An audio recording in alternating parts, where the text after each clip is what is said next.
Mga kababayan, mabuhay! Ito si Pastor Conrad Tolosa, sumasa inyo mula sa Institute of Christian Thought. Ang mga magulang ay may otoridad na pasunurin ng kanilang mga anak. Kasama ng otoridad na ito ay ang malaking responsibilidad. Ang mga magulang ay inatasang palakihin ang kanilang mga anak sa disiplina at turo ng Panginoon. Sa aklat ng mga kawikaan, sinasabi ang mga sumusunod: ang hindi gumagamit ng yantok sa anak ay hindi nagmamahal sa kanya. Subalit ang mapagmahal na magulang ay nagdidisiplina.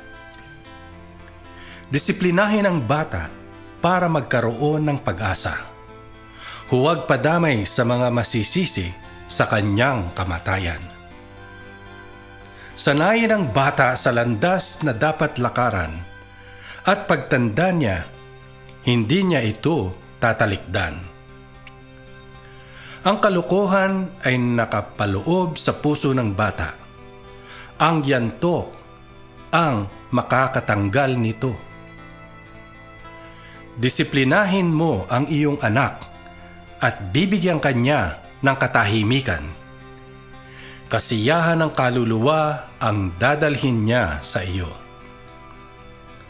Sa Kolose 3:21 naman, nakasulat para sa ama na huwag niyang galitin ng sobra ang anak upang ito ay hindi manlugmok.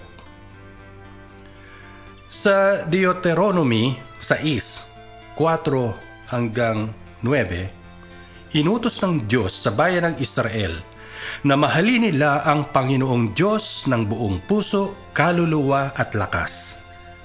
Sinabi pa niya na ang kanyang mga pinag-utos ay dapat isapuso at ipako sa isipan ng kanilang mga anak.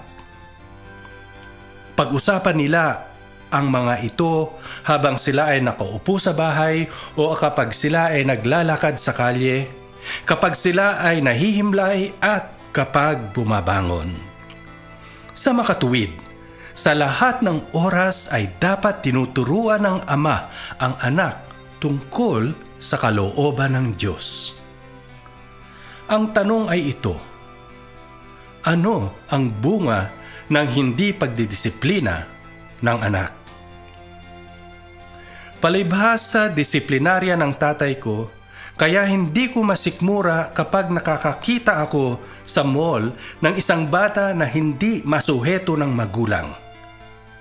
Minsan, nakita ko sa SM ang ginawang pagbabanta ng magulang, subalit hindi niya na kayang pasunurin ang naglulupasay at nagsisisigaw na bata. Para bang gusto ko nang makialam.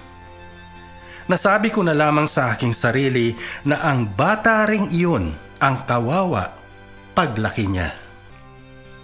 Siguradong walang matuwid na direksyon ang takbo ng kanyang buhay at hindi niya makakaya ang mga daranasin niyang pagsubok. Tinuturo sa Galatia 6:7, naaanihin natin kung ano ang ating itinatanim. Dahil sa kahalagahan ng pagdidisiplina ng mga anak habang bata pa, may utos din ang Diyos sa kanila. Sa Efeso 6:1-3 at sa Kolose 3:20, nakasulat para sa mga bata na dapat nilang sundin ang kanilang mga magulang sa lahat ng bagay, alang-alang sa Panginoon, sapagkat ito ang nararapat at kalugod-lugod sa Kanya. Panahon na upang harapin ng mga Pilipino ang kani-kanilang personal na responsibilidad.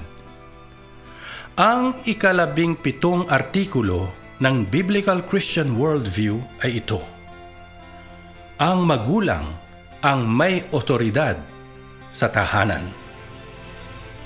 Ito si Pastor Conrad Tolosa, sumainyo mula sa Institute of Christian Thought.